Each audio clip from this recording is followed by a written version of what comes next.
Salam alaikum wa rahmatullahi wa barakatuh. Dans cette partie, on va voir le taux de variation d'une fonction numérique. Alors, soit f est une fonction numérique définie sur un intervalle i inclus dans d de f. Soit a et b deux éléments de i tels que a soit différent a b. Alors, on appelle le taux de variation, autrement dit le taux d'accroissement de la fonction f entre a et b, le nombre réel, t égale à f de a moins f de b sur a moins b. Donc voilà le rapport qui signifie le taux de variation d'une fonction numérique. Je crois qu'il est simple d'identifier le taux de variation. Donc il nous reste maintenant d'appliquer ce rapport sur une fonction. Donc voilà un exemple. Donc on a f de x égale à 1 sur x, une fonction définie sur R privé de 0. Donc qu'est-ce qu'on va faire? On va calculer le taux de variation de cette fonction. Donc, premièrement, soit a et b, on considère deux éléments de d de f. Alors ici, d de f, c'est R privé de 0. Donc soit a appartient à R privé de 0 et b, un réel appartient à R privé de 0, tel que A est différent à B. Alors T égale à f de A moins f de B sur A moins B. Alors pourquoi cette condition est nécessaire? Parce que il faut que A moins B soit non nul. Alors pour que A moins B soit non nul, il faut que A soit différent à 0. Lorsque A est différent, il faut que A soit différent à B. Lorsque A est différent à B, on trouve que A moins B, bien sûr, est non nul. Alors ensuite, on remplace f de A par 1 sur A. On va remplacer le x par le A. Donc c'est 1 sur A. Le f de B, c'est 1 sur B. Sur A moins B. Ensuite, on écrit les deux fractions 1 sur A et 1 sur B au même dénominateur. Il sera le AB. Donc on va multiplier la première fraction par B, donc B sur AB. La deuxième, on va la multiplier par A, donc c'est A sur AB. Donc voilà, A sur AB. Alors le taux est sur A moins B. Alors le B moins A, autrement dit, ça veut dire c'est moins le taux A moins B sur AB multiplié par l'inverse de A moins B, c'est 1 sur A moins B. Ensuite, je simplifie par A moins B et j'aurai à la fin moins 1 sur AB. Donc voilà le taux de variation de cette fonction. Alors, on passe à une deuxième partie. Alors, le taux de variation et le sens de variation des fonctions. On va voir quelle est la relation entre le taux de variation et le sens de variation d'une fonction. Donc, soit f est une fonction numérique, et t f de a moins f de b qui est égal sur a moins b, pardon. Le taux de variation entre a et b, deux éléments de i inclus dans d de f, tel que a soit différent à b. Alors si le taux de variation est positif, alors on trouve que f est une fonction croissante sur l'intervalle i. Et si le taux de variation t est strictement positif, alors la fonction f est strictement croissante sur l'intervalle i. Si t est négatif, alors f est une fonction décroissante sur l'intervalle i. Donc ici, il y a la relation entre le signe du taux de variation et le sens de variation de la fonction. Et à la fin, lorsque le taux de variation est strictement négatif, alors f est une fonction strictement décroissante sur l'intervalle i. Donc pour avoir le taux de variation des fonctions, il faut étudier le signe du taux de variation pour avoir est-ce que cette fonction est croissante ou bien décroissante. Alors on va interpréter graphiquement le taux de variation, quelle est sa relation avec d'abord qu'est-ce que signifie le taux de variation et quelle est sa relation avec le sens de variation. Donc voilà la courbe représentative d'une fonction numérique. Cette fonction est définie sur un intervalle. Donc voilà l'intervalle i, où cette fonction est définie. Voici l'intervalle i. On considère deux points appartiennent à cette courbe. Voici un point A et voici un point B. Et voici la droite AB joignant les deux points.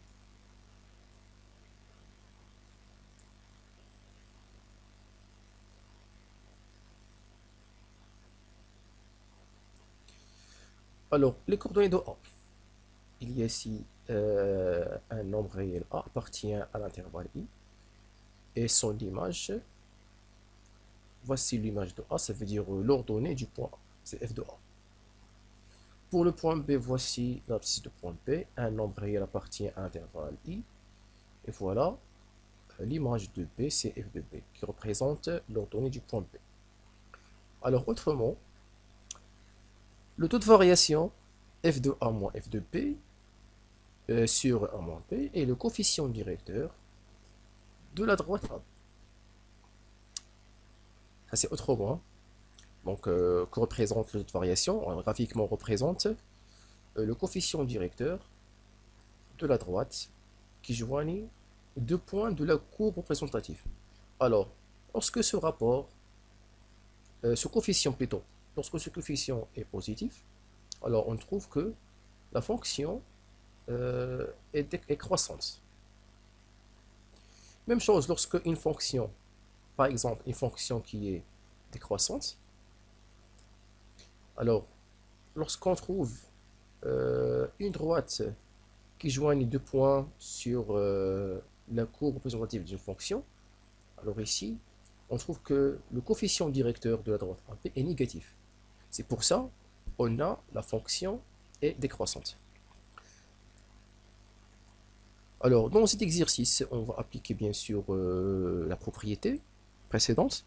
Donc, on va calculer le taux de variation de la fonction g. Ensuite, on va déduire les variations de la fonction g. Donc, premièrement, on va calculer le taux de variation de la fonction g. Donc, soit A appartient. Alors, pour l'ensemble de définition, c'est R privé de moins 1. Donc, c'est D de G. Donc, soit A appartient à D de G. Et B appartient à D de G. Et A soit différent à B. En parenthèse, D de G, c'est R privé de moins 1.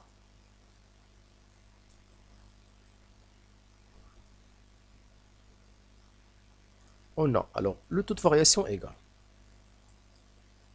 Donc c'est G de A moins G de B sur A moins B. Ensuite, on remplace G de A, ou bien on remplace le X par le A. Donc c'est A sur A plus 1 moins B sur B plus 1. Le tout sur A moins B. Ensuite, on va écrire ces deux fractions au même dénominateur.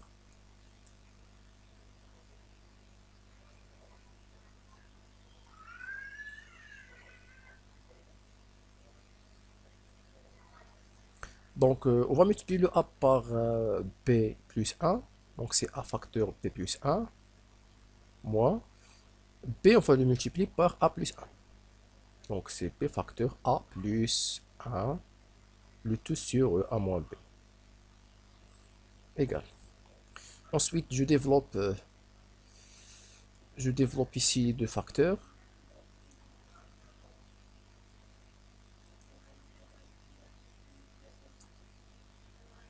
Alors, A fois B, donc c'est AB plus A moins B fois A, c'est moins AB et moins B.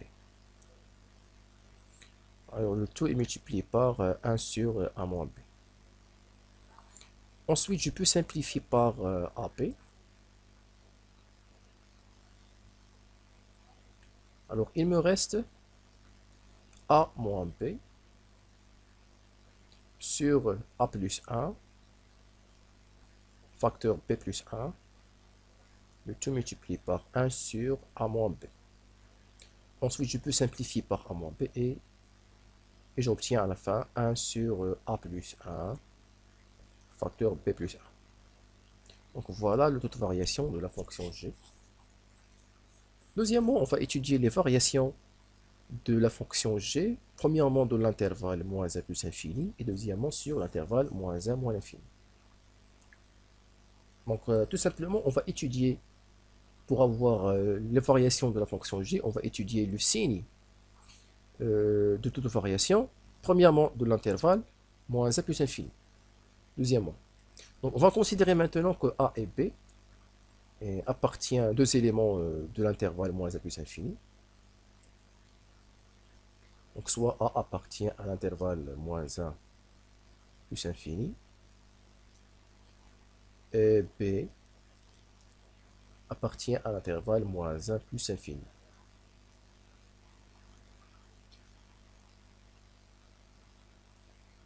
Alors on a a plus a est strictement supérieur à moins 1 et b est strictement supérieur à moins 1. Alors on va ajouter le 1 à a et à moins 1. Donc a plus 1 devient strictement supérieur à 0. Également pour le b plus 1, on va ajouter le 1 à b et le 1 à moins 1 et on trouve que le b plus 1 est strictement supérieur à 0. D'où le produit. Le produit de a plus 1 facteur b plus 1 est strictement positif. Donc ce dénominateur est strictement positif, le 1 est aussi strictement positif. Donc le taux de variation est strictement positif. Alors que signifie le taux de variation strictement positif? Signifie que la fonction g est strictement croissante sur moins 1 plus infini.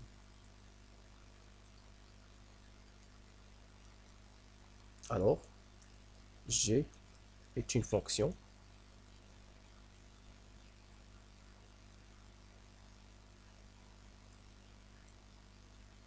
strictement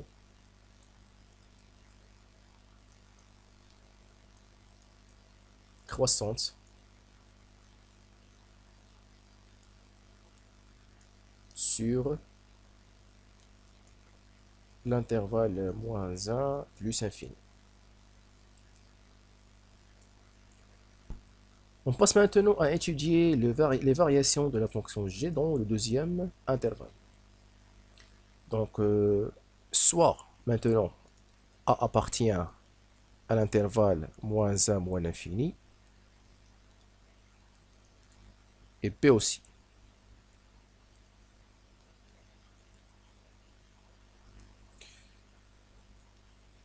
On aura le a est strictement inférieur à moins 1, b est aussi strictement inférieur à moins 1. Alors on va ajouter le 1 à a. On trouve que a plus 1 est strictement négatif. B plus 1 est également strictement négatif. D'où le produit. Que devient le produit de a plus 1 facteur b plus 1? Alors lorsque ces deux facteurs sont strictement négatifs, alors le produit devient strictement positif. Ensuite, le 1 sur a plus 1 facteur b plus 1 est strictement positif, c'est-à-dire que le taux de variation est strictement positif. Alors, g est une fonction strictement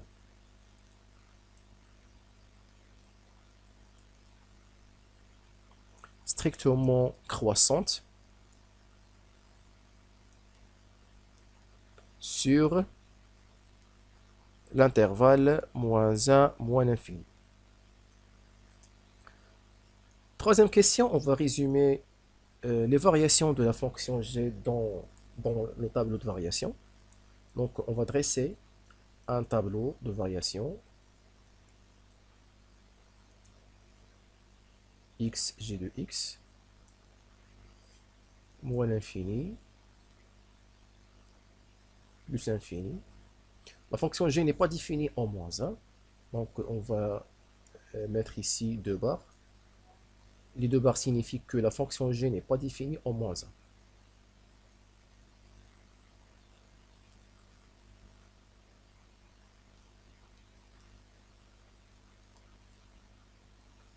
Alors, la fonction g est strictement croissante sur moins 1 moins l'infini.